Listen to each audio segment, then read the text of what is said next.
अस्सलामुअलैकुम। वो अमर भाई, तुम कहाँ जा रहे हो? वालेकुम अस्सलाम अमर भाई, तू कैसा मुसलमान है? तेरे को खबर नहीं आज जागने की रात है, सबे बारात यानी जागने की रात। अच्छा, तो इस रात में क्या होता है? तो इनको तो कुछ भी खबर नहीं भाई।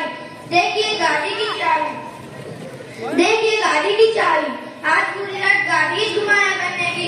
मैंने तो मेरे अब्बा को किया नहीं कि मैंने गाड़ी की डुप्लीकेट चाबी बना ली। आज की रात के लिए नहाने का फर्ज और अच्छे कपड़े और खुशबू लगाना भी जरूरी है। मैंने तो बिल्कुल नए कपड़े पहने हैं, क्योंकि मैंने सुना है जो इस रात में नए कपड़े पहनता है अल्लाह ताला उसे 1 साल तक कपड़ों की तंगी नहीं देते। हाँ, बस उसके लिए मैंने घर में अच्छे खाने बनवाए हैं और अलग अलग स्टाइल के हलवे बनवाए हैं, क्योंकि मैं भी ये चाहता हूँ कि पूरे साल मेरे यहाँ अच्छा खाना बनते रहे। अरे भाई, आप लोगों की बातें सुनकर ऐसा लगता नहीं कि इस्लाम जैसे सच्चे मजहब में भी ऐसी घूमने फिरने वाली और खाना खिलाने और पिलाने वाली भी कोई रात होगी। अरे भाई, हम तो हमारी मस्जिद में बयान सुना कि कब्रिस्तान चले जाते हैं, बस वहाँ बैठे बैठे गप्पे मारा करते हैं। भाइयों, तुम लोग किस तरह रात गुजारते हो उससे मेरे बारात का कोई ताल्लुक नहीं है, बल्कि वो रात सरासर इबादत की रात है। लोग इस रात में बहुत ज्यादा इबादत करते हैं। भाई, आपने सच्ची बात करी। मैं भी रात भर नफले पढ़ता हूँ और सेहरी खाकर सो जाता हूँ, क्योंकि 15 सावन का रोजा भी तो फर्ज है। अरे भाई, रात भर नफले पढ़ते हो और सुबह की नमाज तो गायब हो गई और परसों की रमजान के ही रोजे हैं। अरे यार, क्या करूँ, रात भर नफले पढ़ते पढ़ते थक जाता हूँ, तो मैं सोचता हूँ थोड़ा आराम कर लो, बस फिर तो गया। फिर क्या, जब आँख खुलती है तो देखता हूँ दोपहर के 12 बज रहे हैं। चलो भाई, और तुमको हमारी मस्जिद के मौलाना के पास ले चलता हूँ, ताकि हमें बतलाए कि सबे बारात क्या है और सबे बारात के अमाल क्या है। हाँ, चलो। अस्सलामुअलैकुम मौलाना साहब, मुझे और मेरे साथियों को सबे बारात की हकीकत समझाओ, आपकी बहुत मेहरबानी होगी। वालेकुम सलाम। माशाअल्लाह माशाअल्लाह, मुझे बहुत खुशी हुई कि आप लोग दीन की बातें उठने और समझने आए। तो सबसे पहले एक बात अपने ध्यान में बिता लो कि दीन सारा का सारा इत्तेबा और पैरवी का नाम है, इसीलिए हमें कोशिश करनी चाहिए कि हमारा हर काम शरीयत और सुन्नतों के साथ हो। मेरे भाइयों, 15 साबान की रात को सबे बारात कहते हैं, जिसमें अल्लाह ताला गुरूब आफ्ताब से ही आसमानी दुनिया पर आ जाते हैं और रात भर आवाजें देते हैं, है कोई मगफिरत की तलब करने वाला कि मैं उसकी मगफिरत कर दूं, है कोई रिज्क का मारा कि मैं उसके रिज्क के दरवाजे खोल दूं, है कोई मुसीबत में फंसा हुआ कि मैं उसकी मुसीबत को दूर कर दूं।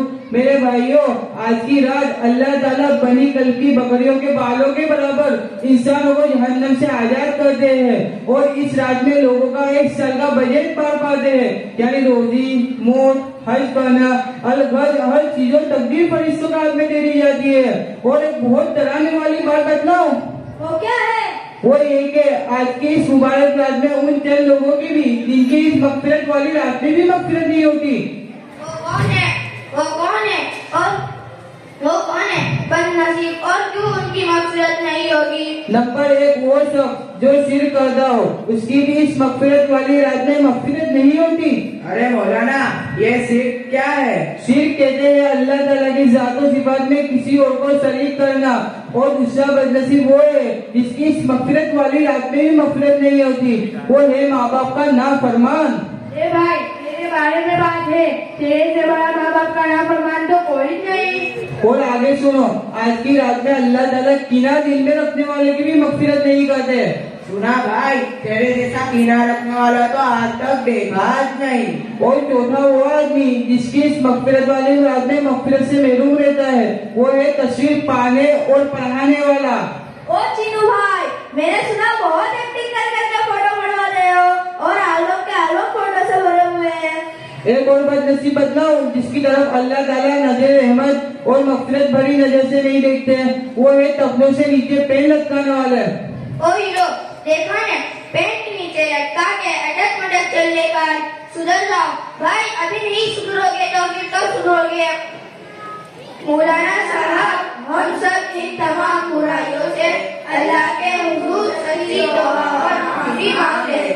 तो क्या अल्लाह ताला माफ कर देगा? जरूर जरूर, ये बड़ी बड़ी रातें इसीलिए आती है कि अल्लाह ताला हमारे सबके गुनाह, हम सच्चे दिल से तौबा करें तो अल्लाह ताला हमारे सबके गुनाह माफ कर देंगे।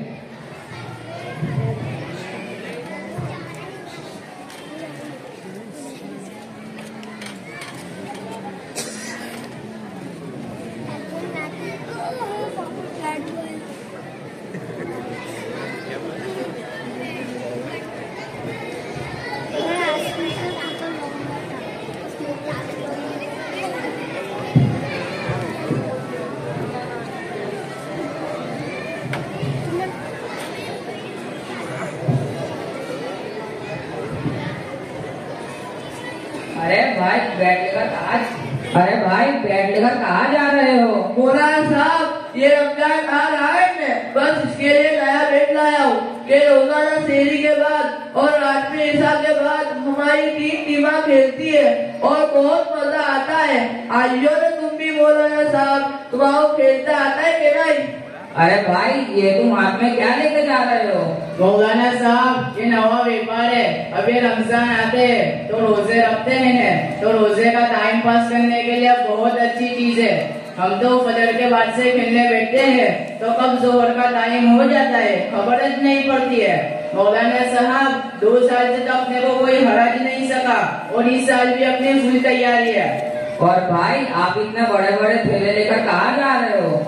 देखो मौलाना, ये बड़ी लिस्ट है रमजान के सामान की। कौन से सामान की? देखो मौलाना साहब, ये एक लिस्ट है। कस्टर्ड, फालूदा, चाइना ग्रास, पानी और दूध की डेयरी की पड़िकियाँ, शरबत की बोतल, आइसक्रीम का एसेंस, खजूर और ये दूसरी लिस्ट रबड़ी, गुलाब जामुन और रसगुल्ले, गोटे के भज्जू का पैकेट।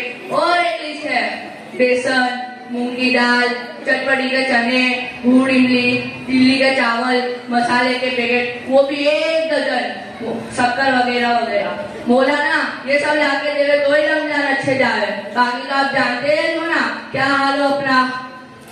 हेलो भाई, एक सुन, मैं क्या कहता हूँ, रमजान शरीफ आ रहा है तो तू कब मिलता है? फिर अपने प्रोग्राम बना ले रहे। भाई साहब, आप क्या प्रोग्राम बनाते हो? मौलाना साहब, रमजान महीने में हम सब दोस्त बरसों से रात में खाने इधर उधर जाते रहते हैं, तो कभी रांदेर तो कभी अहमदाबाद तवे पर। और वंडरफुल बात तो ये है कि कभी कभी हम निकलते हैं तो डायरेक्ट बॉम्बे तक चले जाते हैं। इसलिए मैं दोस्त को मैंने बुलाया ताकि हम लोग का इस रमजान का भी प्रोग्राम हो जाए। तो भाई, आपकी तरावी कहाँ होती है? अरे मौलाना साहब, अब क्या बताऊं आपको, हम सब दोस्तों को खाने पीने की लालच इतनी है कि ना तरावी और ना ईशा की नमाज। अरे सूफी साहब, आज बहुत खुश नजर आते हो। हाँ, ये खुशी तो रजब का चांद देखते ही शुरू हो गई, क्योंकि अब रमजान शरीफ आने वाले हैं जो रहमतों के साथ बरकतों वाले और मगफिरत वाला महीना है। अब तुमने तो इरादा कर लिया है कि इस साल हर काम से छुट्टी और सिर्फ एक काम यानी इबादत यानी नमाज, रोजा, तस्बीहात में ही गुजारना है। और इस साल के रमजान सबसे हटकर और सबसे कटकर गुजारने हैं ताकि कोई डिस्टर्ब ही न करे। और मेरे एक दोस्त के साथ मैं भी आखिरी हफ्ते का इंशाअल्लाह इतिकाफ करूंगा। माशाअल्लाह, माशाअल्लाह, माशाअल्लाह। आपके इरादे और आपके जज्बात को मुझे बहुत खुशी हुई और इन लोगों की बातें सुनकर मेरा मगज दुखने लगा था, वो भी अच्छा हो गया आपकी बातें सुनकर। मेरे भाइयों, रमजानुल मुबारक का महीना पूरे साल का दिल है। जिसने रमजान अच्छा गुजारा उसका पूरा साल अच्छा गुजरेगा। मेरे भाइयों, रमजान अपने अंदर बहुत से फर्ज लिए हुए हैं कि रमजान में एक फर्ज का सवाब 70 फर्जों के बराबर और नफलों का सवाब फर्जों के बराबर है,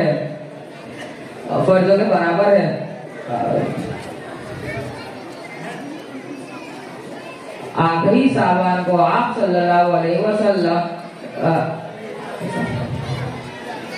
एक खास वाज फरमाया कि आप सल्लल्लाहु अलैहि वसल्लम सुनोगे तो मुंह में पानी आ जाएगा। और मेरे पास टाइम का भी बहुत मसला है, वरना मैं आपको रोजों के फजाइल, जबरदस्त रोजों के फजाइल सुनाता।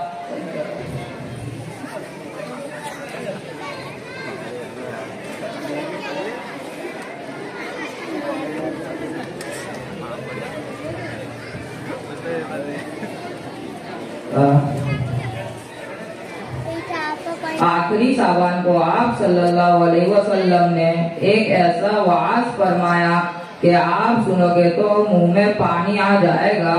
और मेरे पास टाइम का भी बड़ा मसला है, वरना मैं आप सबको जबरदस्त रोजों के फजाइल सुनाता, लेकिन आप लोग इस जुम्मा को मेरे मस्जिद में ऐसे टॉपिक पर बयान सुन सकते हो। बस मैं आखिर में एक हदीस का खुलासा सुना देता हूँ, जिसमें रोजे ना रखने पर जबरदस्त वाइद है। वो ये है कि आप सल्लल्लाहु अलैहि वसल्लम एक मर्तबा मिंबर पर चल रहे थे और आपने हर सीढ़ी पर आमीन कहा। जब आपसे पूछा गया तो आप सल्लल्लाहु अलैहि वसल्लम ने कहा, अभी जिब्राइल अलैहिस्सलाम आए थे।